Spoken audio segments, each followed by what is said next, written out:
Welcome to Democracy Now!, democracynow.org, The War and Peace Report. I'm Amy Goodman. The United Nations has formally declared a famine in the Gaza Strip, where more than 500,000 Palestinians face widespread starvation, destitution, and preventable death. The declaration follows 22 months of near-constant Israeli bombardment, along with the repeated forced displacement of Palestinians, severe restrictions on access to food, water, and medicine, and the collapse of health, sanitation, and market systems. The UN's top humanitarian official, Tom Fletcher, spoke from Geneva earlier today.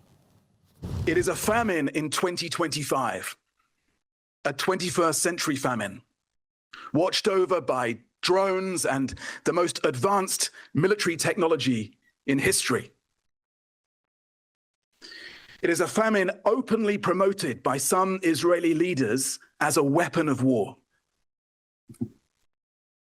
It is a famine on all of our watch.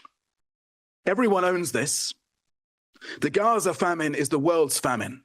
On Thursday, Israeli Prime Minister Benjamin Netanyahu said he would restart indirect negotiations with Hamas aimed at returning the remaining Israeli hostages held in Gaza.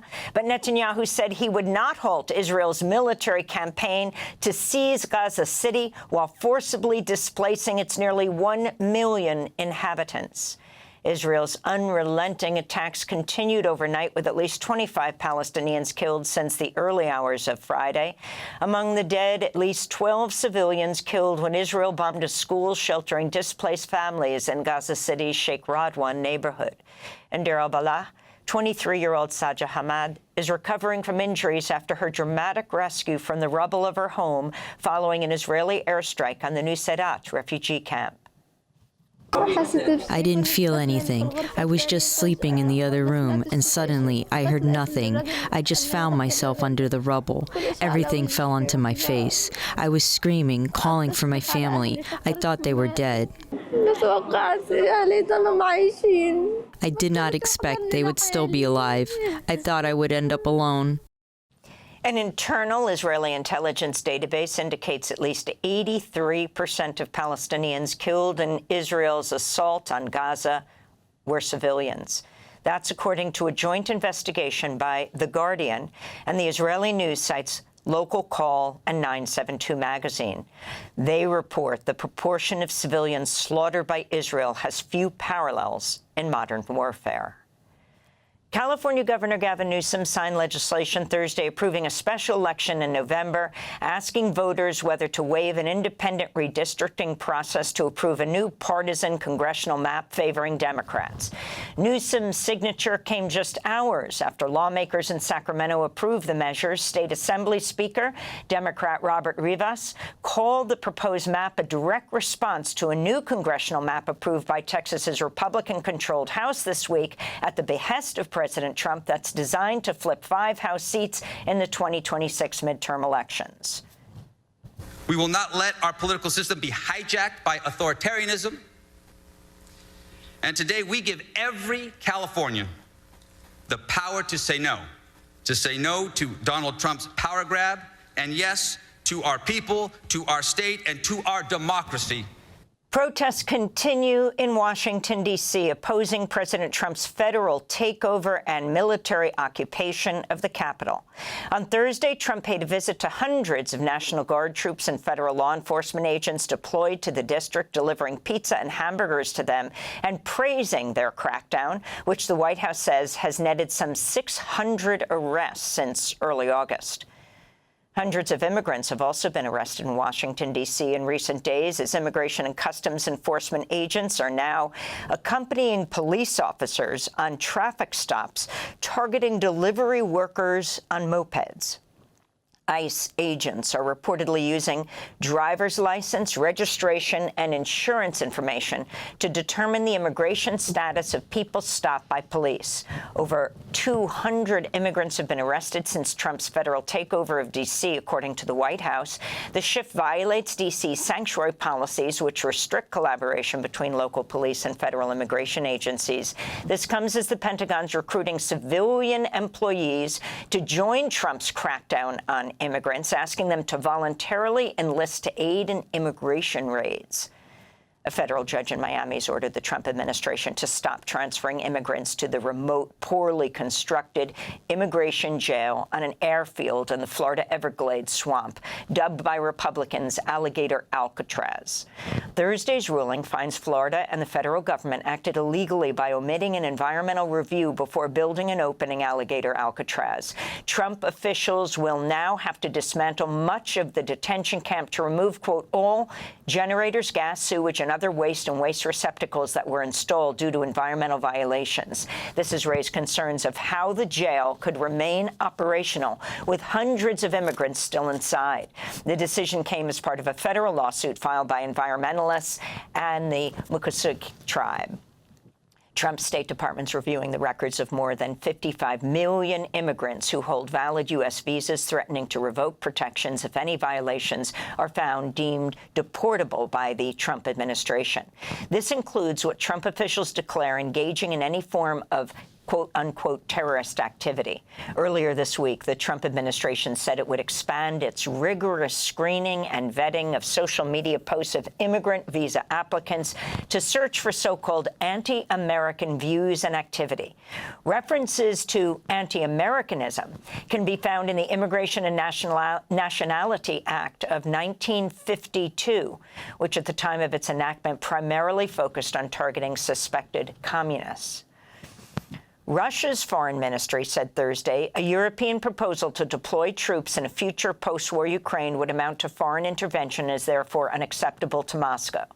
The statement casts further doubt on President Trump's bid to bring Ukrainian President Volodymyr Zelensky and Russian President Vladimir Putin together for peace talks. On Thursday, Zelensky said Russia had already telegraphed its intentions to continue its war in Ukraine through large-scale drone and missile strikes, including a cruise missile attack on a U.S.-owned electronics factory in western Ukraine Thursday that left 15 people injured. The Russians knew perfectly well where they were aiming. It was a missile strike. We believe it was a deliberate strike precisely on American property here in Ukraine. A very telling strike, like this whole massive attack, at the very time when the world waits for a clear answer from the Russians, an answer regarding negotiations to end the war. Police in Italy say they've arrested a Ukrainian man suspected of coordinating the sabotage of 3 Nord Stream gas pipelines in 2022. The undersea explosions caused severe damage to infrastructure built to carry natural gas from Russia to Western Europe. The United States initially blamed the sabotage on Russia. German federal prosecutors have identified the suspect only as 49-year-old Serhiy K. He's allegedly part of a small team of Ukrainians who use a rented yacht, satellite navigation, sonar, and seabed maps to plant timer-controlled explosives on pipelines on the bottom of the Baltic Sea. The U.S. Supreme Court ruled Thursday the Trump administration can proceed with plans to cancel nearly $800 million in National Institutes of Health research grants tied to diversity, equity, and inclusion.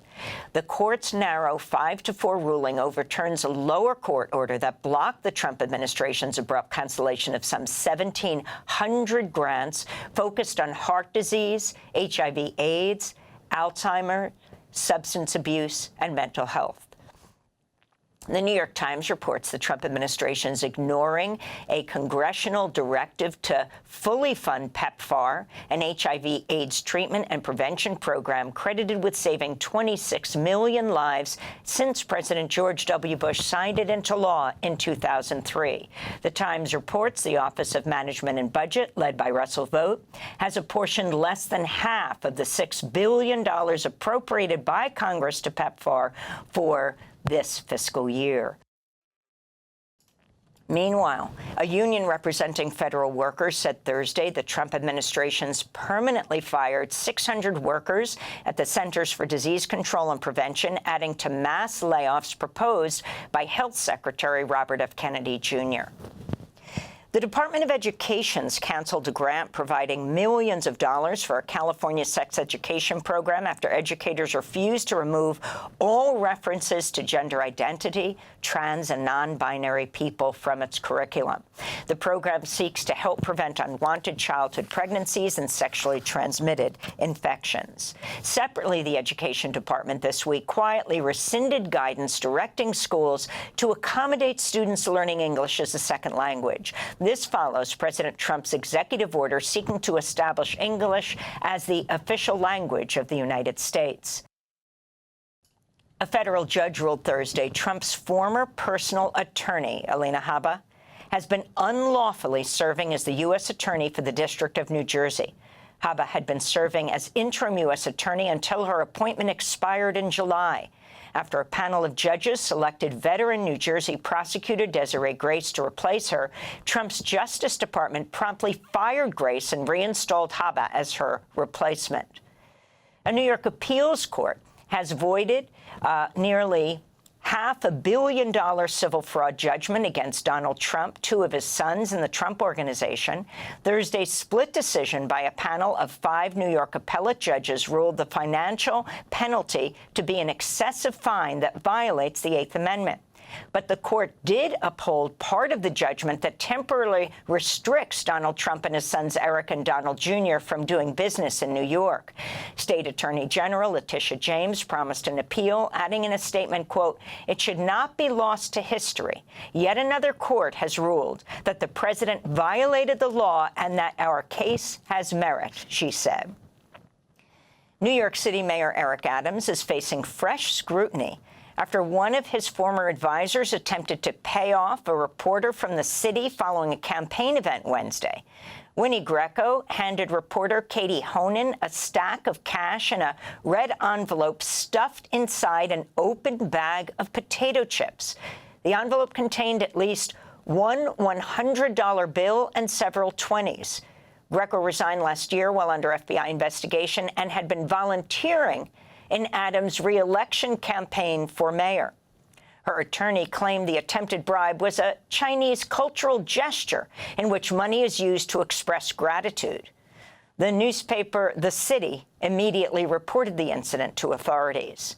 Another one of Adams' longtime allies, Ingrid Lewis-Martin, has been indicted on a second wave of bribery charges, accused of accepting over $75,000 in bribes in a scheme ranging from 2022 to 24, while she served as chief advisor to Adams.